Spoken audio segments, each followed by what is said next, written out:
Bienvenue dans la deuxième partie du tutoriel sur le chevalet. Donc nous en étions arrêtés à la scène précédente à ce résultat. Et là je vais insister sur deux trois petits détails, donc des outils supplémentaires qui vont concerner l'habillage de mon objet et surtout les fameux groupes de lissage. On peut voir là dans ma vue de travail, on dirait que tout est beau, tout est magnifique. Je vais faire un rendu pour en être sûr. Donc je vais cliquer sur ma théière. Et en fait, on voit ici des facettes. Donc petit paramètre supplémentaire à comprendre de cet objet. En gros, on a une partie importante qu'on va voir maintenant. Dans un premier temps, nous allons aborder la notion de groupe de lissage. Qu'est-ce que le groupe de lissage? Par exemple, je clique dans ce polygone. On voit qu'il a un groupe de lissage à 6. Celui-ci à 5. En gros, ce qui me permet de marquer l'arête entre les deux.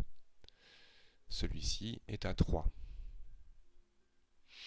Vous allez voir, je vais m'amuser à changer la donne pour éviter cet aspect facettisé. Alors on imagine, avec CTRL comme on l'a vu en outil sélection, Q pour le raccourci de l'outil sélection, je vais sélectionner toutes ces faces.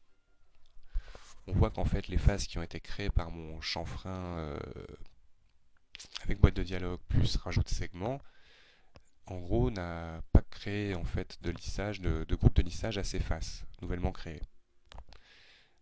Si je mets tout à 3 et que je clique dans le vide, ici c'est correct, mais par contre ici étant à 6, on voit bien une arête diviser mon maillage. Tout simplement, celui-ci on va le marier en plus avec 3. Et là automatiquement ma partie est complètement lisse. Mais on pourra voir des fois on aura des petits bugs. C'est pour ça qu'on a une fonction, donc par exemple je vais tout sélectionner, qui marche quasiment bien dans beaucoup de cas en tout cas, qui est le lissage auto. En fait, par un angle de 45 degrés maximum, la fonction par défaut, en cliquant sur lissage auto, on constate que c'est beaucoup plus propre. Parce que certainement, je devais avoir des faces à 3 dans mes découpes ici. Donc le lissage auto marche quasiment à 90% des cas. Là, vous voyez par exemple, ces faces sont à 45, elles ont été lissées. Je veux que l'arête soit marquée dans ce chanfrein. Je vais sélectionner ces deux faces et voir qu'elles sont à 1. Donc forcément, je sais que celle-ci aussi. Donc je vais désactiver le 1 qui est égal à 0, ce qui me donne un autre groupe de lissage. Donc voilà, ça c'est la première partie. Je vais montrer un exemple plus concret en créant une boîte.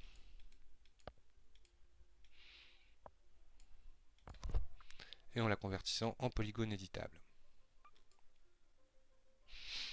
On constatera que ma boîte, par défaut, chaque surface reçoit un groupe de lissage. Pour aller un petit peu plus loin dans cet exemple, je sors du mode sous-objet et je vais venir appliquer à mon objet un lissage rapide. Petite astuce, quand je veux prendre un modificateur, par exemple je tape lissage rapide, j'appuie sur entrée, automatiquement voilà ce que ça me donne. Une espèce de patate avec très peu de polygones. F4, on voit que l'itération de mes faces est de 1. C'est-à-dire la division du lissage est faite que d'une fois. En imaginant, si je mettais par exemple 3, voilà ce que ça me donnerait. Mais tout simplement, nous avons une fonction dans le lissage rapide qui va me permettre de séparer par groupe de lissage. Le matériau, on verra plus tard.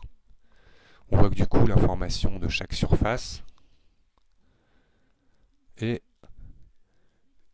conservée par son lissage. Je vais retourner dans mon polyéditable et afficher mon résultat avec le lissage. Alors, en cliquant sur ce bouton. En allant dans le mode polygone, comme on l'a pu le constater, chaque surface a un groupe de lissage différent. En imaginant que je veuille arrondir ces deux faces. je n'ai qu'à mettre en fait la même valeur. Par exemple, je lui enlève 4 et je lui mets 3. Automatiquement, cette face-là est lissée avec le 3, par le résultat de mon lissage. En imaginant ici, je peux lui laisser son 2 et le mettre avec 3. Comme ça, celui-ci, je peux lui rajouter le 2. Ce qui me permet de créer des objets. Bien évidemment, il faut avoir du recul et des compétences après pour l'utiliser, moins des compétences de l'expérience pour pouvoir savoir à quel moment on va faire ce genre de choses. Mais vous voyez, ça marche assez bien. En imaginant, après les limites de cette chose-là, c'est si lui, par exemple, je le mettais à 3 aussi. On verra qu'après, on va avoir des arêtes plus ou moins compliquées. À cet endroit-là, par exemple, ça va pas être très très joli. Il faudrait presque venir recouper après ici. Donc ça, c'est d'autres techniques que je montrerai plus tard. En imaginant lui, je le mets à 2. Voilà le type d'objet assez complexe qu'on peut obtenir en jouant avec uniquement les groupes de lissage et le lissage en ayant choisi de séparer par groupe de lissage. Donc ce paramètre est important. Donc là je vais refaire une boîte plus ou moins, une espèce de chose plus ou moins logique pour montrer autre chose. D'ailleurs je vais même supprimer mon lissage et demander à ma boîte d'être lissée auto. Toc. Oups. On va tout sélectionner et lui mettre un lissage auto. Voilà. Pour montrer un autre paramètre assez intéressant. Je vais ouvrir mon éditeur de matériaux. À partir du moment où je suis en sous-objet polygone, par exemple je sélectionne ce polygone, je peux lui attribuer ce matériel. On voit qu'il est appliqué à l'ensemble. En imaginant, je sélectionne cette face-là et je vais l'appliquer à cette surface-ci. On voit que les deux matériaux sont appliqués au même objet. En imaginant, pour être bien sûr, je vais mettre une autre couleur, bien visible, et cliquer dans le vide. On voit bien que toutes les autres faces sont grises et celle-ci est jaune.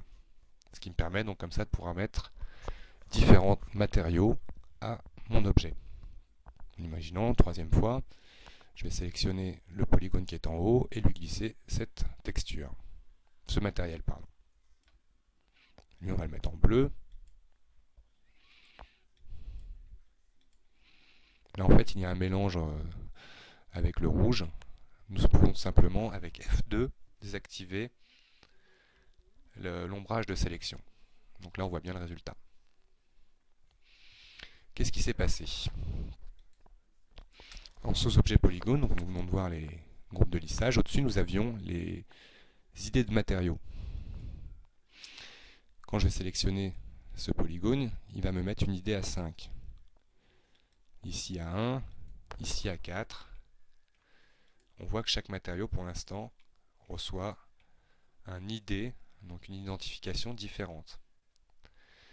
Le fait d'avoir glissé différents matériaux sur mon objet, tiens, on voit que le gris a disparu. Donc le gris, par exemple, je vais sélectionner mes faces arrière, là de moins toutes celles qui n'ont plus de matériel, celle-ci. Bien voir avec F2 ce que j'ai sélectionné. Et lui appliquer ce matériel au sous-objet. On voit qu'il a créé du coup un ID collectif à 7. Toutes mes faces maintenant ont le même ID.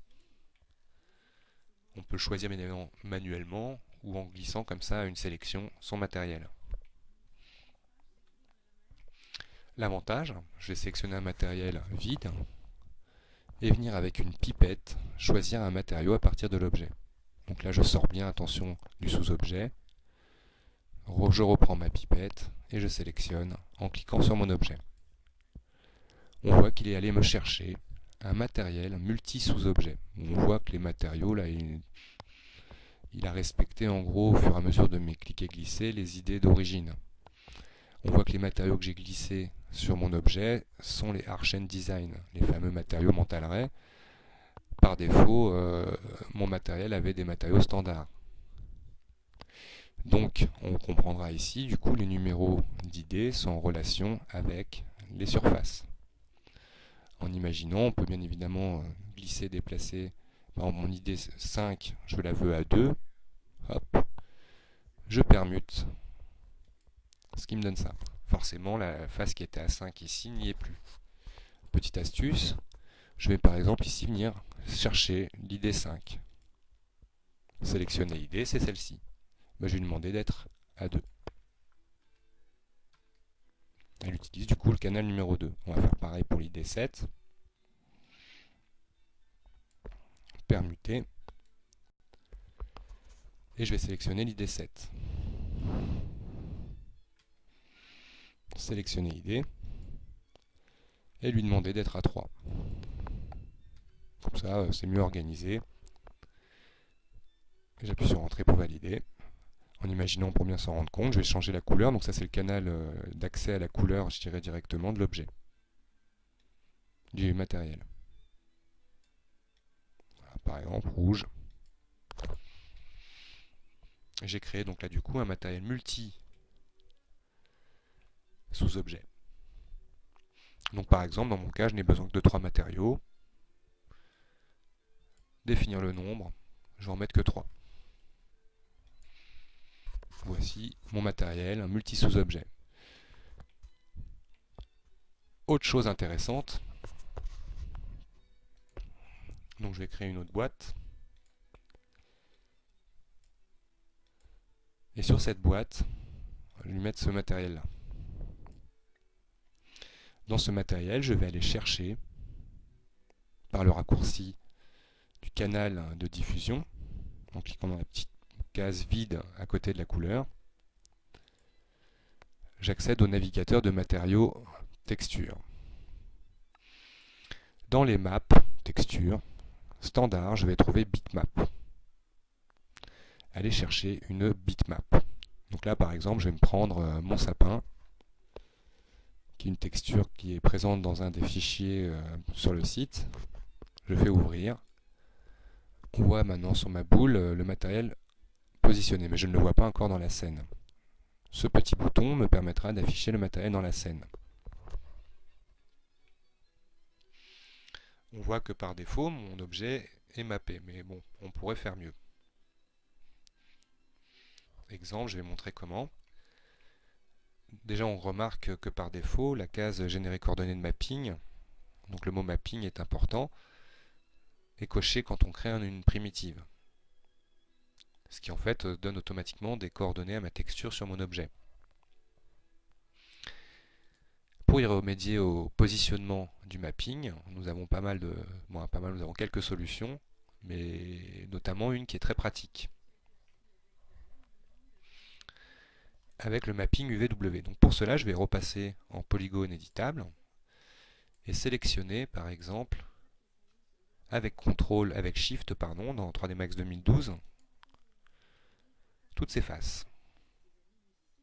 On va dire que celles-là, pour l'instant, pour moi, elles sont correctes. Là, elles sont toujours d'avoir une espèce de chose linéaire. Je vais chercher le modificateur. Alors là, on remarque bien que je suis en sous-objet polygone avec une sélection effective. Et je vais chercher le modificateur mapping UVW. Là, on voit que par défaut, il me met une projection planaire. On va remarquer qu'on peut déplacer l'espèce de rectangle orange qui, en fait, démontre la projection du matériel sur l'objet. Et je vais le modifier un peu. Par exemple, faire une échelle pour l'étirer un peu plus. Et on constate, F2, qu'ici, en fait, les points de ma bitmap tombent directement. Donc là, je vais pouvoir, par exemple, faire juste une rotation à peu près 45 degrés pour que le matériel tourne tout autour de l'objet. C'était le but pour moi de rechercher actuellement. Une fois que j'ai corrigé cette sélection sous-objet, clic droit, reconvertir en polygone éditable. Le mapping est conservé. Comme ça, maintenant je vais remontrer la fonction de lissage. En imaginant demander à tous ces polygones dans le groupe de lissage, j'efface tout et je lui demande d'être à 2. Et les polygones sur les côtés, effacer tout, et on va les mettre à 1. À partir de là, je remets mon modificateur lissage rapide en séparant par groupe de lissage. L'avantage, là maintenant je vais pouvoir augmenter mes itérations, on va en mettre 3, ça suffit, et masquer l'affichage de mon maillage, F4, et constater donc une bille de bois, on va dire correctement mappée, sauf qu'effectivement une autre texture ici serait plus intéressante. Petite astuce, à partir du moment où j'obtiens ça comme maillage, je vais remettre par-dessus un autre lissage rapide. Lissage rapide pour arrondir mes coins, sans séparer par groupe de lissage. Et là, j'obtiens cet objet. Donc voici une base des notions importantes. Donc nous y reviendrons dans d'autres tutoriels concernant le groupe de lissage, les idées de matériaux et le matériel multi-sous-objet. Merci d'avoir regardé la vidéo et à bientôt pour la suite.